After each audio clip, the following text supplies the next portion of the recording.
When I was teaching classroom many years ago, the kids always enjoyed it when I read to them. And so I came up with the idea that I wanted them to be able to not just read the stories, but be able to actually tell the stories. I wanted to get a storyteller to come, but it was a situation where we didn't have funding. So I've got to find out how we're going to pay for this. My husband is also retired from the school district, and he said, you know, Texas Retired Teachers has a grant. Why don't you apply for that? So I went back and pulled the magazine that we had gotten, the bulletin, and on the back of it, it was all the information I needed. So I wrote the grant and submitted it, and I received the grant. Without that, I couldn't have done this.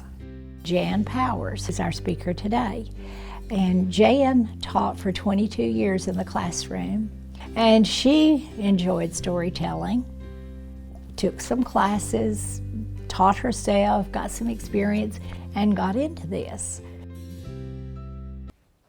Once there was a woodcutter, and every day he would go out to chop wood, and then he'd come home to his wife. They lived in a very small house, and they didn't have much at all. One day, though, as he began to chop this great, tall tree, what? Stop! Who's there? Do you live in this tree? I do live in this tree. Please don't chop it down. Oh, okay. And he turned to walk away, putting his axe on his shoulder, and then he heard her. Thank you. I'll grant your next 3 wishes. 1, 2, 3. 3 wishes and you'll wish for a sausage. Look at our poor house and my poor clothes. I cannot believe you'd wish for a sausage, husband. Wife, you should go on a lot. I wish the sausage was on the end of your nose. Ah! Husband, pull it off. This is not coming. Pull again. No, you have another wish. Just wish it away, husband.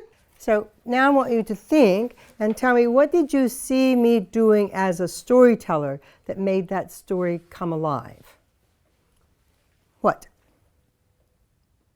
What? Sausage. So what about that? It made the story come alive because it was funny and like... Yeah, but what did I do? So I'm asking you, what did I do? What did you see me do? Yes? You made your voice louder and moved your hands around. Okay, so I voice. Excellent, nice and big. I hope they learn to appreciate the art of storytelling. I hope they learn to be storytellers, and I hope they want to be storytellers. And I hope that with holidays coming up, Thanksgiving, Christmas, they're going to put these skills that they pick up today into practice. Hopefully this is a day they will always remember. And I know as long as I've been teaching and in this area, I see people, adults, out in the community who recognize me. I don't recognize them because they were 10 years old when I knew them. But they will say, oh, I remember when we went so-and-so, or we did so-and-so. I remember when I was in your room. And that's kind of gratifying to think that you have, and it's also gratifying when you see that we have doctors and we have lawyers and we have people who have gone to trade school and they now know a trade and they're very good at what they do. And you know, you had a little part in that.